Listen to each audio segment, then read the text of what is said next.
Sunday special என்ன பார்க்கலாமா? இப்போ சண்டே ஸ்பெஷல் சால மீன் குழம்பு. சால மீன் குட்டி குட்டி குட்டி சாலை.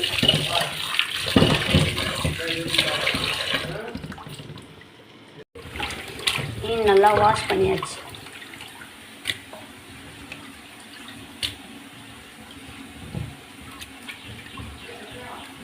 போதும், மீன் நல்லா வாஷ் பண்ணியாச்சு. வாஷ் பண்ணிவிட்டு சட்டியில் போட்டுக்கிட்டேன். இந்த மீன் குழம்பு வந்து சட்டியில் பண்ணால் அவ்வளோ டேஸ்ட்டாக இருக்கும். இப்போ இன்னும் கொஞ்சம் ஒரு நல்ல தண்ணியில் கழுவிடலாம்.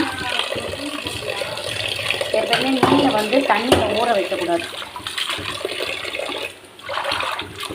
சுத்தமாக வாஷ் பண்ணிவிட்டு இந்த கடாயில் போட்டுக்கிறேன். இப்போ இந்த சட்டியில் தான் நம்ம மீன் குழம்பு வைக்கணும்.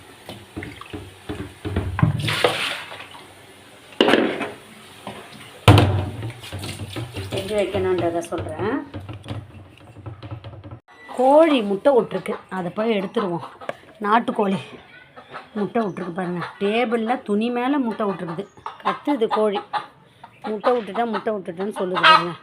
இப்போ தான் கோழி முட்டை விட்டா கத்தும். அந்த கோழி விட்ட முட்டை தான் இது. அந்த முட்டையும் அப்படியே ஆம்லேட் பண்ணிக்கிடலாம். நாட்டுக்கோழி முட்டையும் சும்மா ஒரு 2 கோழி வளர்த்தா கூட போதும். நம்ம வீட்டுக்கு முட்டை நிறையா கிடச்சிரும். இந்த சந்தையிலலாம் விற்பாங்க கோழி, அங்கெல்லாம் போய் வாங்கிட்டு வரலாம். சரி, இப்போ நான் வந்து புது மாடலில் மீன் குழம்பு சேர்ப்புறேன். மீன் கழுவி வச்சுக்கிட்டேன். இப்போ புது மாடல் நான் வந்து ஏற்கனவே 2-3 மாடலில் மீன் குழம்பு வச்சுருக்கேன். அது உங்களுக்கு வீடியோவில் நான் போட்டிருக்கிறேன். இப்போ புது மாடல். இப்போ எப்படின்னா, ஃபஸ்ட்டு நான் அந்த மீனுக்கு உப்பு போட்டுக்கிறேன். சால்ட் போட்டுக்கிட்டேன். சால்ட்டு போட்டுட்டு குழம்பு மிளகாத்தூள் கொஞ்சம் போட்டுக்கிட்டேன். குழம்பு மிளகாத்தூள் போட்டுக்கிறேன். கொஞ்சம் நிறையவே போட்டுக்கிறேன். அடுத்தது வந்து புளி கொஞ்சம் கரைச்சி ஊற்றிக்கிறேன். நல்லா கெட்டியாக புளி கரைச்சி ஊற்றிக்கிறேன். இப்போ இந்த மீனை நான் வந்து ஃப்ரை பண்ண ஃப்ரை பண்ணிவிட்டு அதுக்கப்புறமா மீன் குழம்பு வச்சு மீனை ஃப்ரை பண்ண மீன் குழம்புல போட்டுருப்பேன். ஃப்ரை பண்ண மீனை குழம்புல போட்டுருப்பேன். இப்போ இதில் நல்லா நான் ஊற விடுறேன். இந்த மாதிரி மிக்ஸ் பண்ணி நல்லா எல்லா மீனையும் மிக்ஸ் பண்ணி இதில் கொஞ்சம் நேரம் ஊற வச்சுருக்கேன். இது நல்லா ஊறட்டும். இப்போ மீனை பொரித்து எடுத்துருவேன். அதுக்குள்ளே நான் வந்து என்ன பண்ண போகிறேன்னா, இது ஊறத்துக்குள்ளே நான் என்ன பண்ண போகிறேன்னா, அந்த பாருங்க சாம்பார் வெங்காயம் இருக்குது பார்த்தீங்களா? இந்த சாம்பார் வெங்காயத்தை மிக்ஸி ஜாரில் போட்டு அரைச்சிக்க போகிறேன். கொஞ்சம் வெங்காயத்தை போட்டு அரைச்சிக்க போகிறேன். ஒரு சாம்பார் எனக்கு ஓரளவு சாம்பார் வெங்காயத்தை எடுத்து அரைச்சி வச்சுக்க போகிறேன். மீன் அப்படியே ஊறட்டும். உப்பு, மிளகாத்தூள், புளி அதில் ஊறுது. சாம்பார் வெங்காயமாக அரைச்சிக்கிட்டேன். அதுக்குள்ளே ஒயிட் ரைஸு நல்லா ஊறிடுச்சு. இது சாப்பாடு அடுப்பில் வச்சுக்கிறேன். இப்போ நம்ம இந்த மாதிரி ஒரு முறையும் ஒரு மாடலில் மீன் குழம்பு செய்து சாப்பிட்டா ருசி நல்லாயிருக்கும். டேஸ்ட் மாடலாக தெரியும். அப்போ தான் சண்டே ஸ்பெஷல் மாதிரி தெரியும். அதனால் நான்வெஜ் இல்லாமல் சண்டே ஸ்பெஷல் நல்லா இருக்காது சண்டே. அதனால் இந்த மாடலில் நான் மீன் குழம்பு செய்து சாப்பிட போகிறோம். இப்போ ஒயிட் ரைஸ்க்கு அரிசியை ஊற வச்சுட்டேன். எப்பவுமே அரிசியை ஊற வச்சு நம்ம சாப்பாடு செய்யும்போது அரிசி நல்லா உதிரியாக இருக்கும். இப்போ ஒரு அடுப்பில் குக்கரில் சாப்பாடு வச்சுருவேன். ஒரு அடுப்பில் சட்டியை வச்சுட்டு மீன் பொரிக்க போகிறேன். இந்த பாருங்கள், சட்டி வச்சுருக்கேன். இதில் சட்டி நல்லா சூடாகட்டும். மீன் பொரிச்சிடலாம். நீங்கள் இப்போ நான் வைக்கிற மெத்தடில் மீன் குழம்பு செய்து சாப்பிட்டு பாருங்கள், அவ்வளோ டேஸ்ட்டாக இருக்கும். எண்ணெய் ஊற்றிக்கிறேன். சட்டி நல்லா சுட்டுருச்சு. சட்டி நல்லா சுட்டுருச்சு. இப்போ எண்ணெய் சூடாகட்டும். இப்போ இந்த மீன் நான் பொரித்து எடுத்துருக்கேன் பார்த்தீங்களா? எண்ணெய் சட்டி சூடாயிடுச்சு. எண்ணெய் ஊற்றிட்டேன். இப்போ இந்த ஊற வச்சுருக்கிறத பொரித்து எடுத்துட்டு அதுக்கப்புறமா குழம்பு செய்கிற மாதிரி செய்து அதை இது பொரிச்ச மீனை போட்டுடணும். செம்ம டேஸ்ட்டாக இருக்கும் அந்த மாடல் மீன் குழம்பு. இப்போ சட்டி சுட்டுருச்சு. நான் வந்து இந்த ஊறின மீன் இருக்குது பார்த்தீங்களா, இதை ஒன்று ஒன்றா போட்டு பொரிச்சிக்கிறேன். இது வந்து பொரிச்ச மீன் குழம்பு ரொம்ப டேஸ்ட்டாக இருக்கும். எல்லா மீனையும் போட்டு நான் நல்லா பொரிச்சு எடுத்துக்கிடுறேன். எப்பவுமே நான்வெஜ் செய்தாலுமே வீடு ரொம்ப ஸ்மெல்லாக இருக்கும். அதுவும் மீன் குழம்புலாம் பண்ணிட்டா வீடு ரொம்ப மீன் வாசனை தான் வரும். அப்போ நம்ம சாப்பிட்டுட்டு அந்த வீடெல்லாம் வாஷ் பண்ணால் கூட அந்த ஸ்மெல் வரும். அந்த மாதிரி யாருன்னா ரிலேஷன் வந்தாங்கன்னா வீடு ஸ்மெல், மீன் ஸ்மெல் வந்தால் நல்லாவே இருக்காது. அதனால் நம்ம மோஸ்ட்லி தரையில் வச்சு சாப்பிடாம முடிஞ்ச அளவு டேபிள் மேலே எப்படியோ அந்த மாதிரி சாப்பிட்றணும். டேபிள் மேலே வச்சு சாப்பிட்டா நம்ம டேபிள் மட்டும் நல்லா துடைச்சி விடலாம். தரையை வந்து சாப்பிட்ட உடனே தரையெல்லாம் ஃபுல்லாக துடைக்க முடியாது. அதனால் டேபிளில் யூஸ் பண்ணலாம். அதுக்கப்புறம் நம்ம நான்வெஜ்ஜுக்குன்னா அதுக்கு தகுந்த பாத்திரத்தை வச்சுக்கிடணும் அந்த மாதிரி. அதுக்கப்புறம் ஸ்மெல் வராமல் இருக்கிறதுக்கு லெமன் போட்டு தரையை அப்படியே நம்ம தரையில் தான் சாப்பிட்றோம் அப்படின்னா நம்ம வந்து லெமன் போட்டு நல்லா தேய்ச்சிடலாம். அதுக்கப்புறம் நம்ம யூஸ் பண்ண புளியெலாம் இருக்கும் பார்த்தீங்களா, குழம்புக்கு வச்ச புளியெலாம், அதெல்லாம் கூட நம்ம அந்த புளியெல்லாம் கூட தேய்ச்சிடலாம். புளி தேய்ச்சா அந்த நான்வெஜ் வாடை வராது. முடிஞ்ச அளவு நான்வெஜ் வாடை வராத மாதிரி பார்த்துக்கிடணும். நம்ம கையெல்லாம் கூட அந்த புளி போட்டு லெமன் போட்டு தேய்க்கும்போது அந்த புளி வாடெல்லாம் வராது. இப்போ மீனை வந்து ஓரளவு நான் ஃப்ரை பண்ணி எடுத்துக்கிட்டேன். ஒரு தட்டில் எடுத்துக்கிட்டேன். இப்போ இவ்வளோ மீனையும் நம்ம ஃப்ரை பண்ணி எடுத்துக்கிடணும். இது வந்து குழம்பு நல்லா தாளிச்சிட்டு குழம்பு கொதி வந்து இறக்கிறதுக்கு முன்னாடி போட்டால் போதும். ஏன்னா நம்ம மீனை ஃப்ரை பண்ணிட்டோம், அதனால் இது வேகணுன்ற அவசியமே கிடையாது. அப்படி இதில் வந்து உப்பு, புளிப்பு, காரம் எல்லாமே இறங்கிருக்கு. அதனால் இதை வந்து நம்ம அப்படியே போட்டு எடுத்துட வேண்டியது தான். மீன் வந்து ரொம்ப மொத்தமாக போட்டால் பிஞ்சு போயிடுது. அதனால் ஒயிட் ரைஸும் ஆயிடுச்சு. இப்போ லைட்டாக எண்ணெயில் நல்லா கொஞ்சம் அப்பப்போ லைட்டாக திருப்பி விட்டுட்டு இது பண்ணும்போது மீன் இப்போ பொரிச்சு எடுத்துடலாம். இந்த மாதிரி கொஞ்சம் தூரமாக வச்சு பொரிப்போம். அப்போ தான் மீன் வந்து உடையாமல் வரும். மீன் இந்த ஸ்டவ்வில் வச்சுட்டேன் வறுக்கிறதுக்கு. இதில் இருக்குள்ள நான் முட்டையை வேக வச்சுக்கிறேன். முட்டையை வேக வைக்கும்போது கொஞ்சம் கல் உப்போ சால்ட் உப்போ போட்டு வேக வைங்க. அப்போ வந்து அந்த முட்டை வந்து ஈஸியாக தோல் உரிக்க வரும். இப்போ வந்து நான் இந்த ஸ்டவ்வில் ஃபிஷ்ஷை ஃப்ரை பண்ணிடுறேன். பொரிச்ச மீன் குழம்பு. இப்போ மீன்லாம் நான் ஃப்ரை பண்ணிட்டேன்.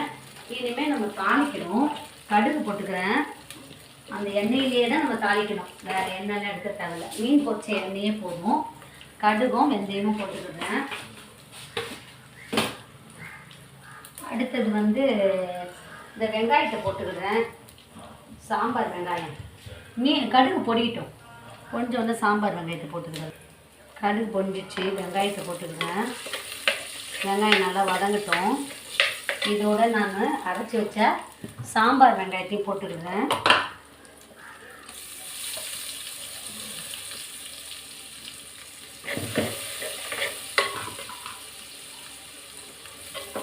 அரைச்ச சாம்பார் வெங்காயத்தையும் போட்டு நல்லா வதக்கிக்கிடலாம். இதுக்கு உப்பே போட வேண்டாம். ஏன்னா நம்ம உப்புலேயே தான் அந்த மசாலாலாம் போட்டு ஊற வச்சு அதில் தான் பொரிச்சு எடுத்துகிட்டு மீதி மசாலா கொஞ்சம் கடை இருக்குது. அதனால் இதுக்கு உப்பே போட வேண்டாம். இப்போ இதில் நான் வந்து மீதி புளியை கரைச்சி வச்சுக்கிறேன். தக்காளி கட் பண்ணி வச்சுக்கிடலாம். தக்காளி அரைச்சி வச்சுக்கிறேன். நான் 2 தக்காளி போடுறேன். ஏன்னா நான் குழம்பு கொஞ்சம் நிறைய வைக்க போகிறேன். அதனால் 2 தக்காளி போட்டு அரைச்சி வச்சுக்கிறேன். இது கொதிக்கட்டும், வதங்கட்டும்.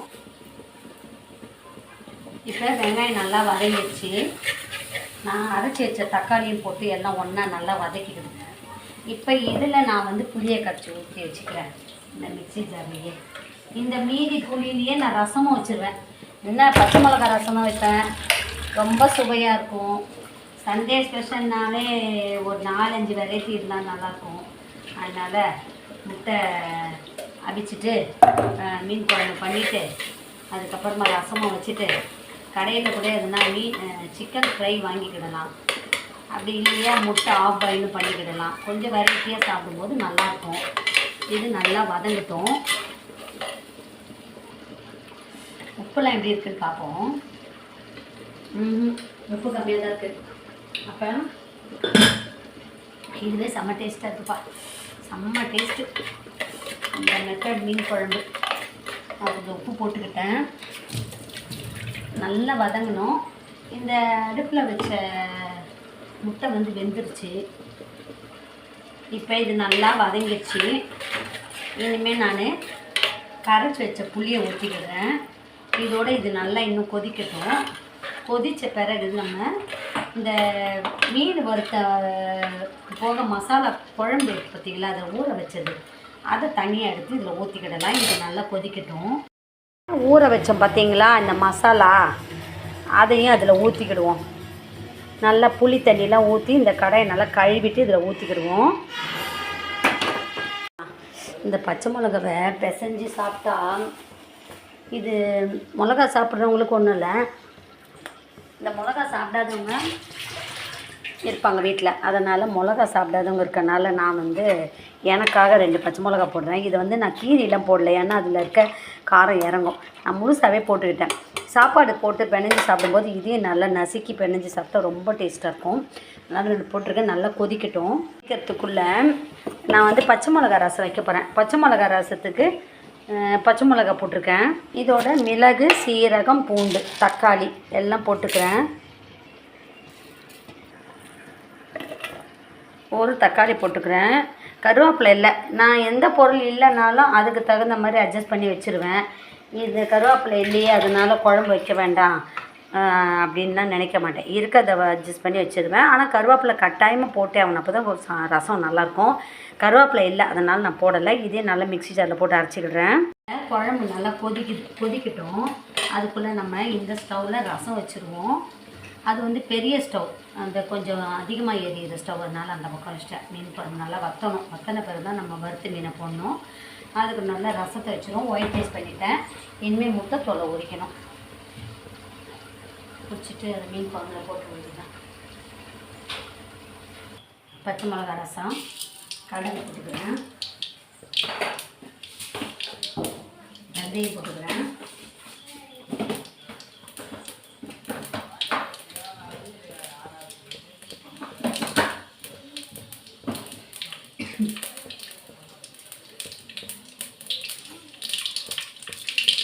காஞ்ச மிளகாய் மிக்சியில் அரைச்சி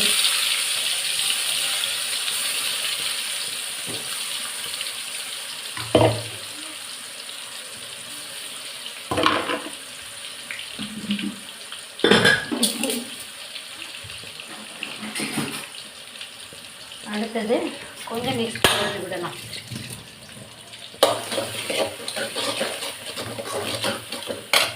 அடுத்தது இந்த புளியை கரைச்சி இந்த மிக்ஸி ஜாரில் ஊற்றிக்கிடலாம். இந்த பச்சை மிளகா ரசம் இந்த செய்யும்போது அவ்வளோ வாசனையாக இருக்குப்பா, செம்ம வாசனையாக இருக்குது. பச்சை மிளகா அதுவே ஒரு வாசனை தான். பச்சை மிளகா, புதினா, கொத்தமல்லி, பூண்டு, இஞ்சி இதெல்லாமே ஒரு வாசனையாக இருக்கும் சாப்பாடு செய்யும்போது. சுவையான பச்சை மிளகா ரசம் தயாராகுது.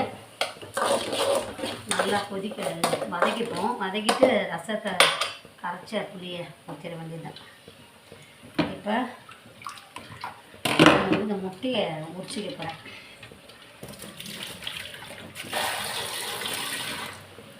முட்டையும் அந்த குழம்புல போட்டுக்க போகிறேன். ஒரு 4 முட்டை வேக வச்சுருக்கேன், அதை அந்த மீன் குழம்புல போட்டுக்க போகிறேன். போட்டேன்னா அந்த முட்டையும் அதோடு வச்சு சாப்பிட்டுக்கிடலாம். ஒரு சிலர் முட்டையை தோலோடையே போட்டு வேக வைப்பாங்க, அந்த மாதிரி வேக வைக்கக்கூடாது.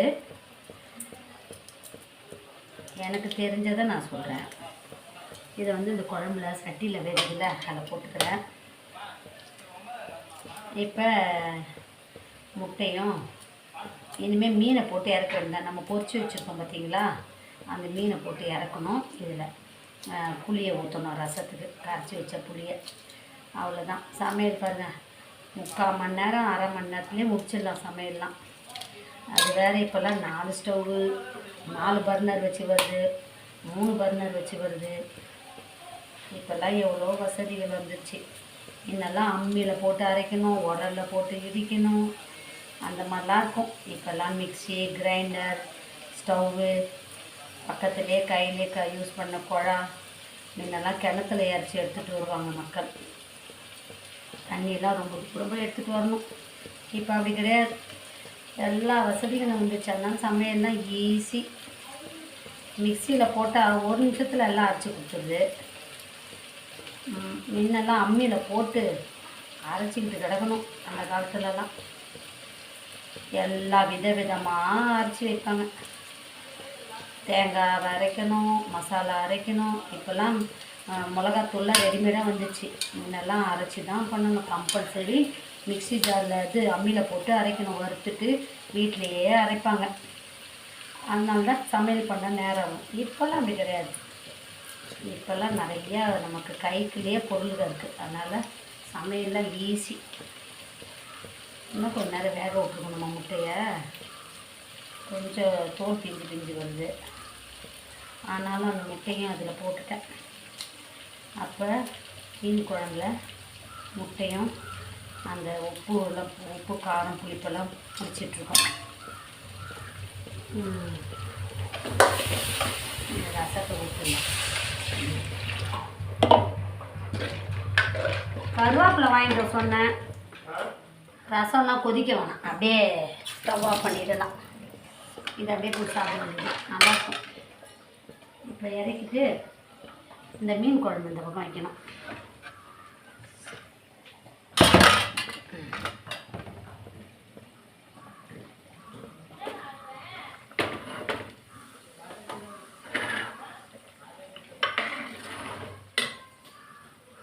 இந்த மீன் இப்போ இதில் போட்டுக்கிறேன்.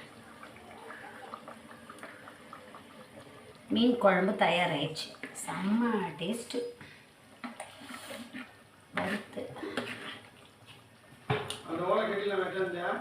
சாப்பிடலாமா?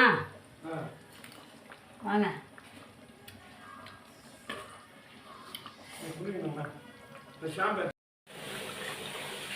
சூப்பராக இருக்குங்க மீன் குழம்பு. வறுத்து விட்ட மீன் குழம்பு, ரசம், ஒயிட் ரைஸ்.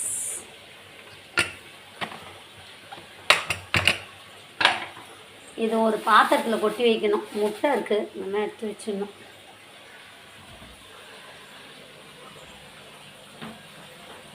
சமையல் பிடிச்சா லைக் பண்ணுங்கள், ஷேர் பண்ணுங்கள், சப்ஸ்கிரைப் பண்ணுங்கள்.